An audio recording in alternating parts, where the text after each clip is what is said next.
Assalamu alaikum wa rahmatullahi ta'ala wa barakatu. Barkamu da yau, barkamu da sake saduwa tare da ku a daidai wannan lokaci. A yau za mu yi maganganu akan wannan babbar jaruma da kuke gani kamar haka, mai suna Hadiza Gabon. A yanzu za mu yi maganganu dangane da halayenta, inda wasu da yawa sukan yi maganganu akan halayenta, inda a yanzu za mu faɗi tarihinta. Kuma ku sani cewa ta wannan channel ne kaɗai za ku dinga samun tarihin jaruman Kannywood ɓangaren mata da ɓangaren maza. Da haka ku yi subscribing kana ku danna kararrawa domin jin dukkanin abubuwan da ya dace a cikin masana'anta ta shirya fina-finai. Sai dai kafin nan bari mu zagaya bangaren abubuwan da kuka daɗe kuna yawan kiran akai. Ina waɗanda suke so za a buɗe musu sabon YouTube channel domin suna so su dinga ɗora shirye-shiryen su kamar yadda muke ɗorawa.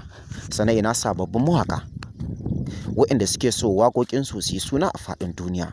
Ku sani cewa a yanzu nesa ta riga ta zo kusa, kuma dama ta riga ta zo muku.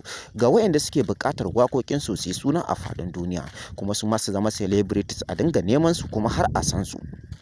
Ku sani cewa za ku iya ɗaukar number mu ku kira mu kai tsaye ko kuma ku bibiye mu ta WhatsApp domin mu buɗe muku sabon YouTube channel domin kuma ku dinga ɗora waƙoƙin ku akai. Ku sani cewa ta ɓangaren waƙa ne kaɗai, kuma ta ɓangaren channel ne kaɗai waƙoƙin ku za su sanu har ma a dinga bibiyar ku.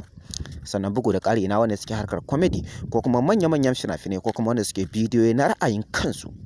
Ku sani cewa ku kanku domin mu buɗe muku sabon YouTube channel, ku sani cewa za ku iya ɗaukar number mu ku kira mu kai tsaye ko kuma ku bibiye mu ta WhatsApp. Sannan bugu da ƙari ba mu tsaya a nan ba, ina waɗanda suke amfani da YouTube ɗin nasu ya samu matsala, suka kasa gane kanshi, suka kasa gane ƙiddin shi. A takaice dai wanda ya samu matsala, ku sani cewa domin magance muku matsalar YouTube ɗinku za ku iya ɗaukar number mu ku kira mu kai tsaye ko kuma ku bibiye mu ta WhatsApp. Sannan bugu da ƙari ina waɗanda suke so za su siyi YouTube ɗin da aka tara subscribers a cikinsa ko kuma wanda aka ma buɗe shi aka fara biya. Ku sani cewa ga mai buƙata zai iya bibiyan mu. Sannan bugu da ƙari ina waɗanda suke yawan yi mana magana dangane da cewa suna so za su ba da tallallukansu domin a tallata musu hajojinsu, kamar 'yan kasuwa waɗanda suke harkar transfer ko kuma wanda suke zaune a guri ɗaya. Ku sani cewa talla yana da matuƙar muhimmanci a gare ku. Ta hanyar talla ne kaɗai kawai za a ga kayayyakinku a faɗin duniya, ba wai a iya unguwar da kake ko kuma garin da kake ko local government ɗin da kake ko kuma jihar da kake ba ko kuma ƙasar da kake. Ka sani cewa talla shi kaɗai ne zai baiwa kayayyakinka daman da za su ga duniya har a san su a faɗin duniya. Ka sani cewa talla shi kaɗai ne zai ɗaga ma darajar business ɗinka, kuma shi kaɗai ne zai sa a ga irin kayayyakin da kake siyarwa. Ku sani cewa ga mai buƙatar za a yi mishi talla zai iya ɗaukar number mu ya kira mu kai tsaye ko kuma ya bibiye mu ta WhatsApp. Sannan ina waɗanda Allah ya hore baiwa ta ɓangarurrukan, kamar waɗanda Allah ya hore musu baiwa ta ɓangaren addinin musulunci, wato waɗanda suke samun damar da suke iya cire aljanu daga cikin mutum, da kuma waɗanda suke yin abubuwan da wasu ake cewa tamkar tsafi ta ɓangaren addini kenan. Ku sani cewa ga mai buƙata za a tallata mishi baiwa da Allah ya mishi, zai iya ɗaukar number mu ya kira mu kai tsaye ko kuma ya bibiye mu ta WhatsApp. Sannan ina waɗanda Allah ya hore musu baiwa na laƙunƙuna na magunguna na gargajiya da na zamani. Ku sani cewa ku kanku talla yana da matuƙar muhimmanci a gare ku, domin ta hanyar talla ne kaɗai za a dinga zuwa inda kuke ko kuma ku je inda ake buƙatar ku je. Ku sani cewa ga mai buƙata zai iya ɗaukar number mu ya kira mu kai tsaye ko kuma ya bibiye mu ta WhatsApp.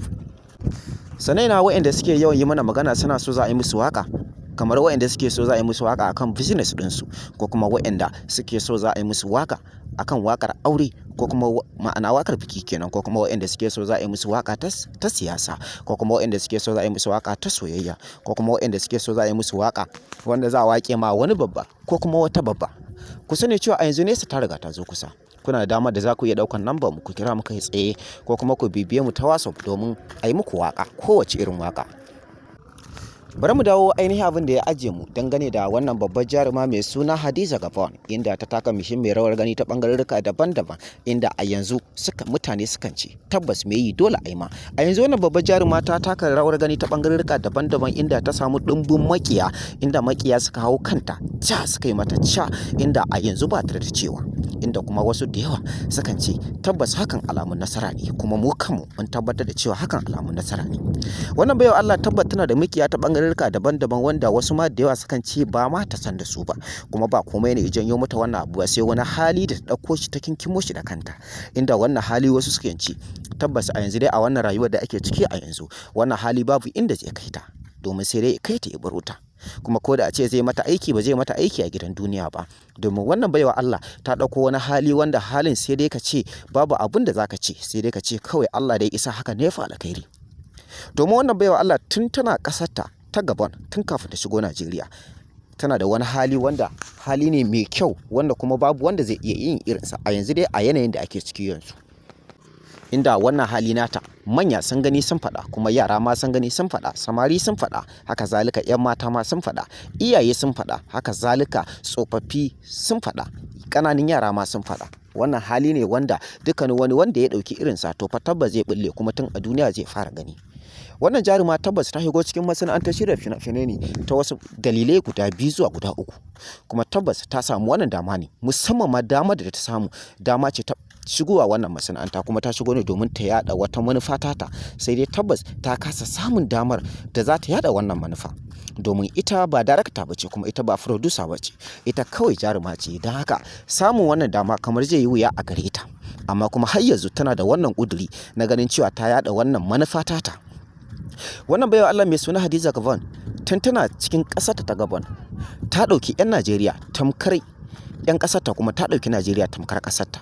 Hakan ne yasa wasu da yawa sukan ce mata 'yan Najeriya ce, inda tun a ƙasar ta ma wasu suke cewa ta fi son 'yan Najeriya, inda wasu ma suke mata laƙabi da cewa Hadiza Najeriya, ma'ana maimakon su kira ta Hadiza Gabon.